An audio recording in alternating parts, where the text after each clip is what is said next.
ఖరీఫ్ వరి సాగుకు సమయం దగ్గర పడుతోంది. రెండు తెలుగు రాష్ట్రాల రైతులు రకాలను ఎంచుకుని విత్తనాలు సమకూర్చుకునే పనిలో ఉన్నారు.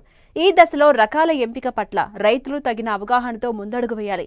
ప్రస్తుతం ప్రాచుర్యంలో ఉన్న పాత రకాలతో పాటు అనేక కొత్త వరి వంగడాలను శాస్త్రవేత్తలు సిఫారసు చేస్తున్నారు. ప్రాంతాలకు అనుగుణంగా వీటి గుణగణాలను పరిశీలించి ఏటా సాగు చేసే సంప్రదాయ రకాల స్థానంలో రైతులు వీటిని సాగుకు ఎంచుకోవచ్చు.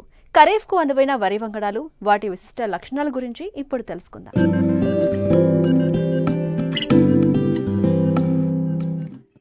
వరి సాగు చేసే ప్రాంతాల్లో ఆయా కాలమాన పరిస్థితులు, వాతావరణం, భూములను బట్టి శాస్త్రవేత్తలు ప్రాంతాల వారీగా అనేక వరి వంగడాలను రూపొందించారు.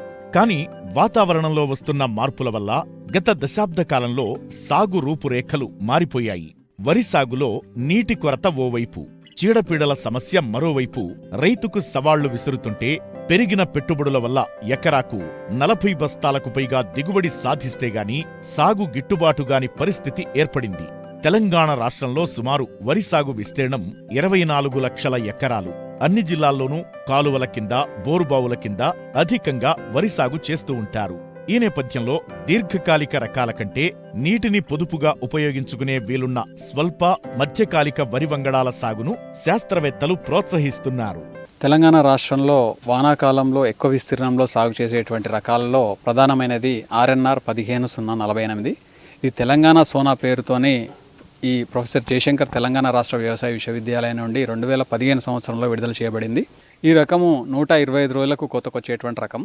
కాకపోతే ఈ రకానికి ఫోటో సెన్సిటివిటీ అనే లక్షణం ఉండడం వలన తొలకరి ఖరీఫ్లో అనగా మే చివరి నుంచి జూన్ మాసంలో కనుక నార్లు పోసుకున్నట్టయితే పంటకాలం మనం ఇంతకుముందు చెప్పినట్లుగా 125 రోజులు కాకుండా 15 నుంచి 20 రోజులు పెరుగుతుంది. అనగా పంటకాలం 150 రోజులు కూడా అయ్యే అవకాశం ఉంది. అయితే ఈ రకము మిక్కిలి సన్నగింజ రకం. గింజ చాలా సన్నగా ఉంటుంది. తర్వాత నూక తక్కువగా అవుతుంది. అంటే ముడి బియ్యం దిగుబడి ఎక్కువగా వస్తుంది. అంతేకాకుండా ఈ రకంలో గ్లైసిమిక్ ఇండెక్స్ అనేటువంటిది తక్కువగా ఉండటం వలన ఈ షుగర్ వ్యాధిగ్రస్తులకు కూడా అనుకూలంగా ఉన్నట్లుగా మా పరిశోధనలో వెల్లడైంది. కాబట్టి ఇప్పటికే లక్షల ఎకరాలలో ఈ వెరైటీని సాగు చేస్తున్నారు. ఈ రకము గత ఖరీఫ్ పంట కాలంలో సుమారు 10 లక్షల ఎకరాలలో తెలంగాణ రాష్ట్రంలో సాగు చేయబడింది. ఈ రకము ఈ అగ్గి తెగులను సమర్థవంతంగా తట్టుకుంటుంది. అదేవిధంగా ఈ రకానికి ఈ తెల్లకంకి అనగా కాండం తొలుచు పురుగు ఎక్కువగా ఆశించే అవకాశం ఉంది. కాబట్టి ఈ రకాన్ని కనుక సాగు చేసుకున్నట్లయితే ఈ కాండం తొలుచు పురుగు నివారణకి సరియైన సమయంలో తగు సస్యరక్షణ చర్యలు చేపట్టినట్లయితే అధిక దిగుబడులు తీసుకోవచ్చు. ఈ రకము అదేవిధంగా కొంచెం ఎత్తు పెరిగే అవకాశం ఉంది. కాబట్టి ఈ రకాన్ని కనుక సాగు చేసుకున్నట్లయితే రైతాంగం గమనించాల్సింది ఏమిటి అంటే సిఫార్సు చేసిన మోతాదులోనే నత్రజని ఎరువులు వేయాలి. సిఫార్సుకు మించి నత్రజని ఎరువులు వేసినట్లయితే ఇది పడిపోయే ప్రమాదం ఉంది. తర్వాత కోత సమయంలో రైతాంగం ఇబ్బంది పడతారు. కాబట్టి ఈ విషయాన్ని గమనించి నత్రజని ఎరువులను సిఫార్సుకు మించి వేయకుండా తగు జాగ్రత్త చేపట్టాలి. అదేవిధంగా ఈ రకము దిగుబడి విషయాన్ని కనుక మనం గమనించినట్లయితే ఎకరానికి 28 నుంచి 29 క్వింటల వరకు దిగుబడిని ఇస్తుంది.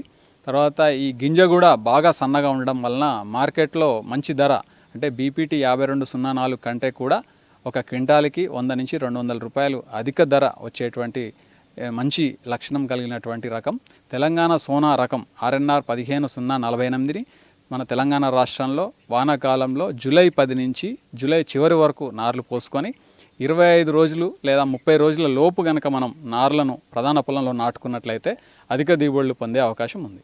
వానాకాలంలో సాగు చేసుకోదగిన మరో నూతన వరి రకం ఆర్ఎన్ఆర్ 11718. రాజేంద్రనగర్ వ్యవసాయ పరిశోధనా స్థానం రూపొందించిన ఈ రకం మినీ కిట్ దశను పూర్తి చేసుకుని విడుదలకు సిద్ధంగా ఉంది. మినీ కిట్ దశలో రైతుల క్షేత్రాల్లో సత్ఫలితాలను నమోదు చేసి రైతుల మన్ననలు పొందింది. అయితే ఈ రకం చౌడు నేలలకు కూడా అనుకూలమంటూ ఆర్ఎన్ఆర్ 11718 రకం గుణగణాలను తెలియజేస్తున్నారు శాస్త్రవేత్త. తెలంగాణ రాష్ట్రంలో వానాకాలంలో సాగు చేసుకోవడానికి అనువైనటువంటి మరొక రకము ఆర్ఎన్ఆర్ 11718. ఈ రకము మినీకిట్ సంచుల పరీక్షలు పూర్తి చేసుకొని విడుదలకు సిద్ధంగా ఉంది. రాజేంద్రనగర్ వరి పరిశోధనా కేంద్రం నుంచి రూపొందించినటువంటి ఈ రకం MTU 1010 మరియు NLR 34449 రెండు రకాలను సంకరపరిచి రూపొందించడం జరిగింది. ఈ రకము ఈ చిరుసంచుల పరీక్షల్లో అధిక దిగుబడినిచ్చేటువంటి MTU 1001 రకంతో పరీక్ష చేసి చూసినప్పుడు సుమారు 10% అధిక దిగుబడి ఇచ్చినట్లుగా మనం గుర్తించాము. ఈ రకంలో ప్రధానంగా ఈ చౌడు నేలలకు తట్టుకున్నట్లుగా ఈ రకాన్ని గుర్తించడం జరిగింది. అయితే ఈ రకం పంట కాలాన్ని కనుక మనం చూసినట్లయితే 135 నుంచి 140 రోజులు. గింజ పరిమాణము మధ్యస్థంగా ఉంటుంది, సన్నగా కాకుండా అలాగే దొడ్డుగా కాకుండా మధ్యస్థ రకంగా ఉంటుంది. ఈ రకము సుడిదోమ, అగ్గి తెగులు మరియు ఎండాకు తెగులను సమర్థవంతంగా తట్టుకుంటుంది. అంతేకాకుండా ఇంతకుముందు చెప్పినట్లుగా ఈ చౌడు నేలలకు కూడా అనుకూలంగా ఉంది కాబట్టి ఖరీఫ్ పంట కాలంలో ఈ తెలంగాణ రాష్ట్రంలో ఎక్కడైతే ఈ చౌడు సమస్య ఉన్నటువంటి ప్రాంతాల్లో సాగు చేసుకోవడానికి అనుకూలం. దిగుబడి కూడా అత్యధికంగా ఒక ఎకరానికి 30 క్వింటల వరకు కూడా దిగుబడిని ఇస్తుంది. కాబట్టి ఈ రకాన్ని కూడా మనం ఈ సంవత్సరం 2021లో అధికారికంగా తెలంగాణ ప్రభుత్వం చేత విడుదలకు సిఫార్సు చేయబడుతుంది. ఈ రకాన్ని కూడా మనం తెలంగాణ రాష్ట్రంలో వానాకాలంలో సాగు చేసుకొని అధిక లాభాలు రైతాంగం పొందే వీలుంది.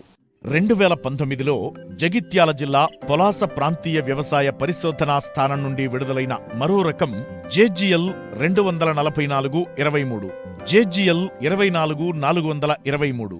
దీన్నే జగిత్యాల రైస్ 1 గా పిలుస్తారు. స్వల్పకాలిక రకం, వానాకాలం పంటకు అనుకూలమని శాస్త్రవేత్తలు తెలియజేస్తున్నారు. తెలంగాణ రాష్ట్రంలో సాగు చేయదగ్గ దొడ్డుగింజ రకాలలో ఈ మధ్యలో బాగా ప్రాచుర్యం పొందినటువంటి రకం JGL 24423. ఇది జగిత్యాల రైస్ 1 అనే పేరుతోని ప్రాంతీయ పరిశోధనా స్థానం ఈ జగిత్యాల నుంచి 2019 సంవత్సరంలో విడుదల చేయబడింది. ఈ రకము స్వల్పకాలిక రకం, 125 రోజుల పంట కాలాన్ని కలిగి ఉంటుంది. గింజ లావుగా ఉండి గ్రేడ్ A కింద అమ్ముకోవడానికి వీలుగా ఉంటుంది. ఈ రకము సుడిదోమను సమర్థవంతంగా తట్టుకుంటుంది. అంతేకాకుండా ఈ రకము ఎత్తు ఎక్కువగా పెరగకుండా ఉండి పడిపోని గుణం కలిగి ఉంటుంది. అంతేకాకుండా మరొక ముఖ్యమైనటువంటి లక్షణము, సాధారణంగా ఈ దొడ్డుగింజ రకాలు ముఖ్యంగా 1010 లాంటి రకాలు కనుక మనం చూసుకున్నట్లయితే పంట కోత సమయంలో గింజ రాలే గుణాన్ని కలిగి ఉంటాయి. కానీ ఈ JGL 24423 అనేటువంటి రకం గింజ రాలే గుణం లేకుండా అధిక దిగుబడిని ఇచ్చేటువంటి రకంగా మనం గుర్తించి విడుదల చేయడం జరిగింది. ఈ రకములో ప్రధానంగా మనం సమస్యలను కనుక గమనించినట్లయితే మెడవిరుపు ఎక్కువగా వచ్చేటువంటి అవకాశం ఉంది. కాబట్టి ఈ రకాన్ని కనుక సాగు చేసినట్లయితే పూత సమయంలో ఈ మెడవిరుపుకు సంబంధించినటువంటి తగు సస్యరక్షణ చర్యలు చేపట్టినట్లయితే అధిక దిగుబడులు, ఇప్పుడు ప్రధానంగా సాగు చేసేటువంటి దొడ్డుగింజ రకాలన్నిటికంటే కూడా సుమారు 5 నుంచి 10% అధిక దిగుబడి ఇచ్చేటువంటి రకంగా ఈ రకాన్ని మనం గుర్తించి విడుదల చేయడం జరిగింది. కాబట్టి ఈ రకాన్ని మనము ఈ ఖరీఫ్ పంట కాలంలో తెలంగాణ రాష్ట్రంలో సాగు చేసుకొని రైతులు అధిక లాభాలు పొందే అవకాశం ఉంది.